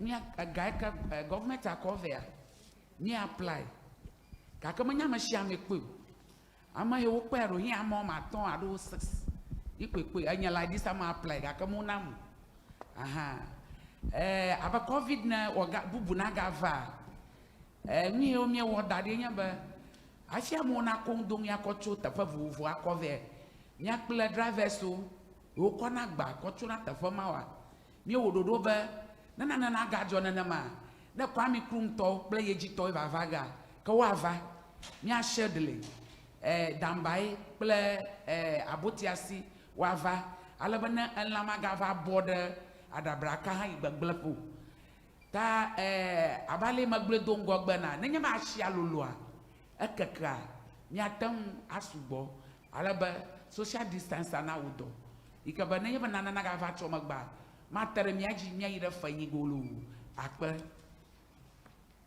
akpa dada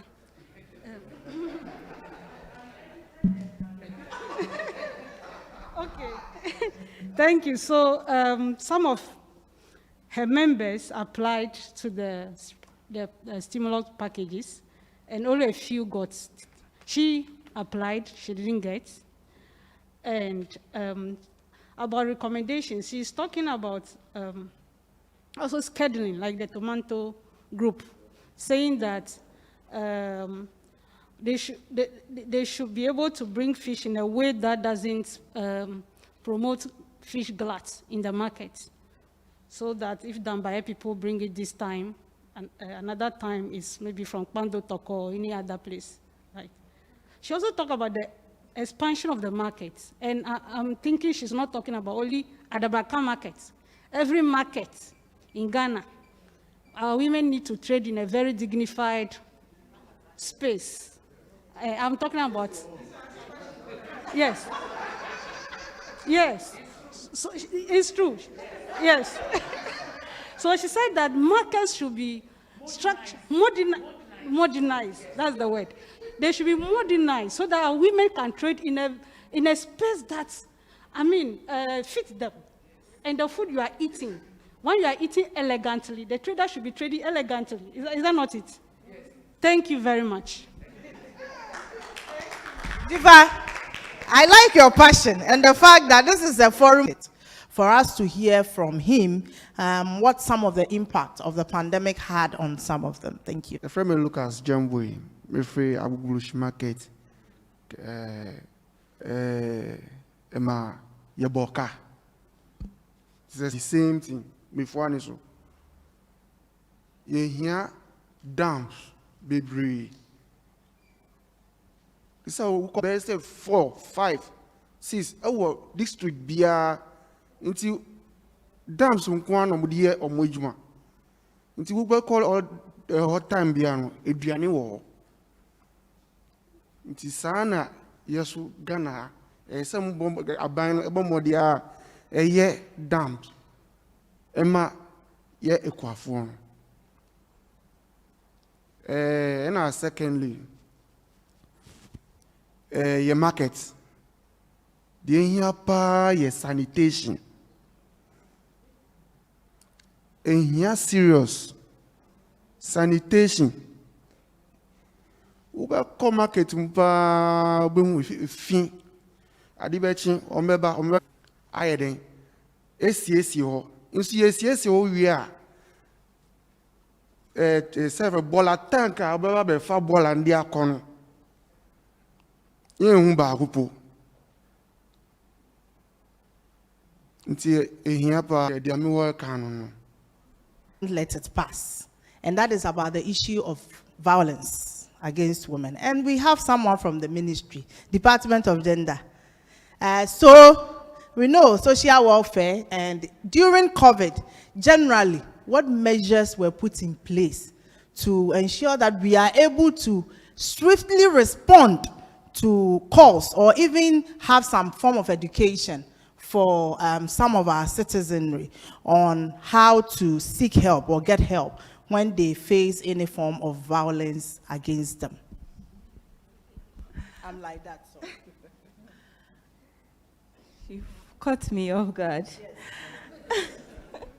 May I ask again what specifically you would want us to say? What do you want us to? I want a response on the measures that were put in place by the ministry to respond to. Oh, you want to answer? Yes, please. Oh, okay, good. So you tell us your name and you tell us where you're coming from.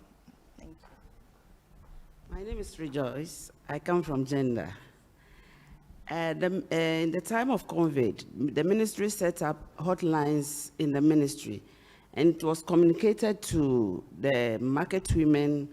Almost all the people who were concerned, the queen mothers met, and then they took it to the market queens met in the ministry, and they took this information into the market, and then they gave the numbers to them to call anytime there's violence in the homes.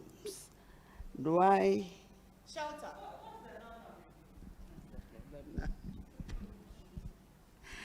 The number is what I cannot immediately give it here. But you can find it for I can find it for you, yeah. And then, it's there, yeah. In terms of shelter, it's one key issue that came up in a research that Mm. FIDA did. That even if people did report, the advice was, can you seek refuge with a family member if they call the number and the number went through? Because there was not enough shelter to accommodate them. Now, I think social welfare was giving them shelter. They created one home in Oyarifa, where some of the abused women were taken to. But I understand they were not patronizing it, so it was closed down later on.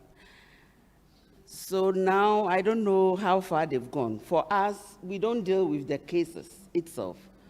Gender does not do, how will I even say it?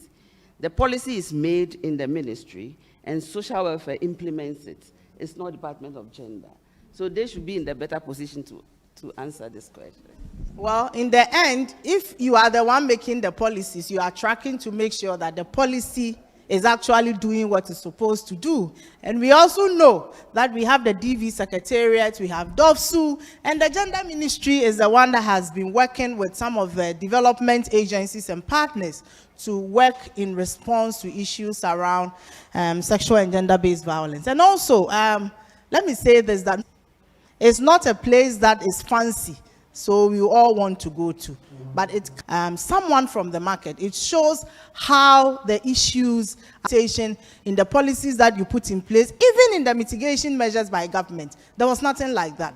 And that was very disappointing. Interest you to know, not a day did we hear about gender issues, except when we were talking about the essential service and how market women should be exempted, which is very sad.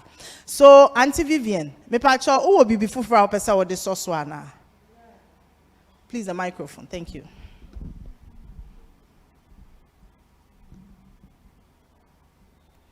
Tony, I mean, what council ni say? COVID ne di bebre abre, ne di bre enso ni say. Sisia no Accra Central. Ya ye kontos. Ye ni baby a ye yi niama. Baby a ye yi niama no. Oho no enye ye dabre. COVID ne ba ye no. Ye otudu. Ebi mu wo CMB. COVID ne ba ye no mu yi ye. Art center. Oho no mde koy, oho so mde koy no just for temporary. Enye permanent. Se si akra no, oho no yati say marine for there. Omo kra omo so omo tuye. Omo tuye. Baby omo so omo de ye ko no do na. Oho so no yema amanfo kohwe ho no. Oho no nsuo to a. Ene nsuo no be fa yin nyina akọ. Inti ye ni bedi potin rentos revenue tos di brega na man enya de ketwa ejuma research ebi mo ye research amoye no intos adaka ba ko bia e manipa be se 10 ejuma intos adaka ba ko e manipa 10 inti ye employee crofo e ba unemployment no ye tiso ena ye mpo na ye ni bebi a ye be yi ene ama odin once maye se baby e wo dada na space ni wa bia ye yi ni ama se si amika se ye ni baby a ye yi ni ama no ye sra ban no pa on promise ya yi bebre so nti ye sra no se wo mun pe baby mai me that say before I take the final words from the other panelists, let me say that what Madam Vivian sought to say was that the tomato traders are not the only ones involved in the, so it's not just about the farmer, the traders, and the consumers, but there are other jobs for about 10 people, according to some of the research work that has been done.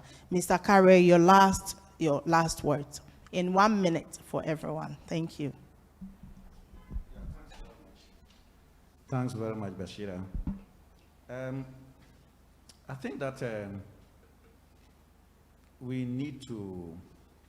there's a need to actually realign the political economy of our food system in this country.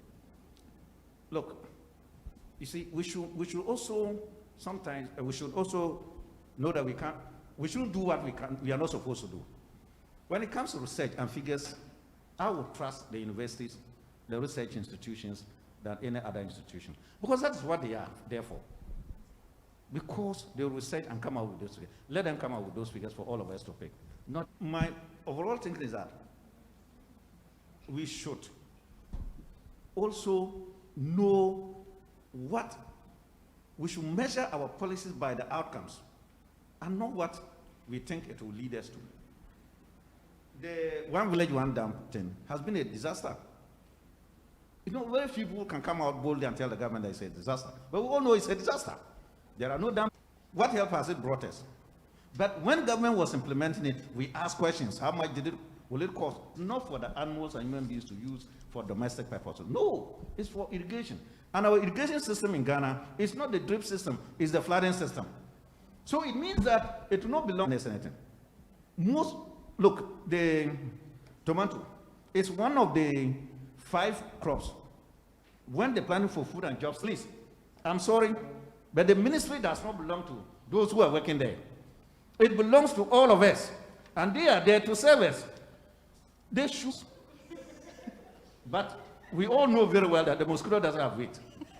So the minister will come out and tell us that this is what they are achieving. They will not allow the fact that I am sitting here today. And let me tell you, frankly speaking, because of my years of advocacy, most of the people who are in government today, we used to sit in these rooms everywhere, Coconut Grove, to critique and analyze policies. Today they are there, they think that they know it all. It doesn't work like that. That is the attitude of. These are things that if we don't get them now, and I'm saying this because we are all interested in, we should all work together to lay the foundation for. Because there were once upon a time, not in government. You know, when you. And I know him. So once you hear because, there might be another because. You see the minister's picture or anywhere, you just go and show him that, oh, your bestie is here. Thank you very much, Madam Moderator. I think my last comment will be that they are able to gather when they are harvesting. So that during summer, they don't struggle. Let's put in the structures. Let's do the little thought that we are doing. Let's start from somewhere, and we'll get there. Thank you very much. Thank you so much, Mr. Auza. Okay, I think they have said it all, but if I'm to say something, Mr. Kariwa touched on the issue of the dam, which I've seen very many of, because PFAG did the research, and the heat that we got back from that was, I don't know. Now, the issue about the dams is the issue of climate change. And of course, we didn't see COVID. What are we doing about it? What mitigation strategies are we implementing in the cultural sector, in food systems? We mentioned processing. Now is the time to get young agricultural entrepreneurs involved in the system to, you know, bring up innovation. So what has to happen is that there has to be people in the agricultural value chain, and their contributions to the agricultural sector cannot be underestimated. So to the agricultural sector. Thank you. Thank you so much. Madam, dear now, okay, thank you. My last comment is, I want to appeal to the fish, is for the fishermen. So I appeal to Madam Hawa Kunston to make sure that every premium fuel have to go to the fishermen. Thank you. Thank you so much, Madam Ametefe. GPRTU. So what are your final words, not just for today, but looking into the future? Thank you very much, Moderator. I think my first comment is, I think during my first presentation, you said I've jumped the gun. You know, in transportation, it is very capital intensive, but some people doesn't know in that way. Because whatever a transporter have to put his vehicle on the road, it needs money. You buy fuel and anything that needs to, what is called, augment the fleet is money. You do what is called, letting us go, what is called, scot-free on tax, on the trotros and the taxis. But later on, it was extended to the intercity buses too. But you know what? The multiple taxes on the fuel has eroded all those gains. You know, because the fuel that we buy, as you all know, has gone up. So all those gains have been eroded. And my final contribution, as we are all talking about this dams, I think is the mother of prevention. Necessity is the mother of prevention. So while we are talking about innovations, I'm suggesting that if we have tried the dams and that the dams couldn't work for us, why don't we try this boreholes? Because these boreholes can, what is called, serve some communities. So if we dug those boreholes to back up for the farmers, I think it will be an innovative idea.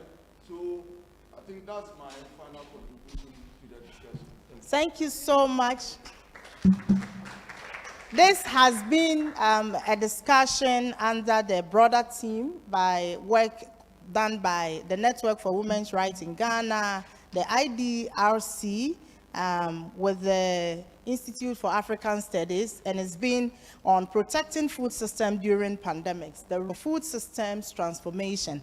And to our panelists who help us to do this, they are Mr. Isaac Esau from the Ghana Private Road Transport Union of Fishmongers Association and the National Treasurer for Fishmonger from the National Inland Canoe Fishermen Council. Then we also have Madame Vivian Smith. Madame Vivian Smith is an executive member of the Ghana National Tomato Traders and Transporters Association. Then we have Madame Adedolapo Alabi. She is in charge of youth and gender from the Peasant Farmers Association of Ghana. Then Mr. Edward Karewe, the General Secretary of the General Agricultural Workers Union. And finally, Mr. Isaac Awuza, who is the Executive Secretary of the Ghana Poultry Farmers Association of Ghana, GAFA. Thank you so much. And to sum it up, I would say that several issues have come up, and it has really shown that if achieving any of the SDGs is anything that we are very much interested in, as we do talk about, there is still more that the country needs to do in terms of putting systems and structures in place to make sure that we do respond to some of the issues that have been mentioned. And especially, someone tells us that because gender is a cross-cutting issue, it is missing in the presentation. We always want to see that dimension come out so that we will be able to respond to it and also critique it constructively with you. Thank you very much. I'll hand over to Madame Patricia Akapo. Thank you so much. And thank you, Washiratu, for a wonderful moderation. Thank you, all panelists.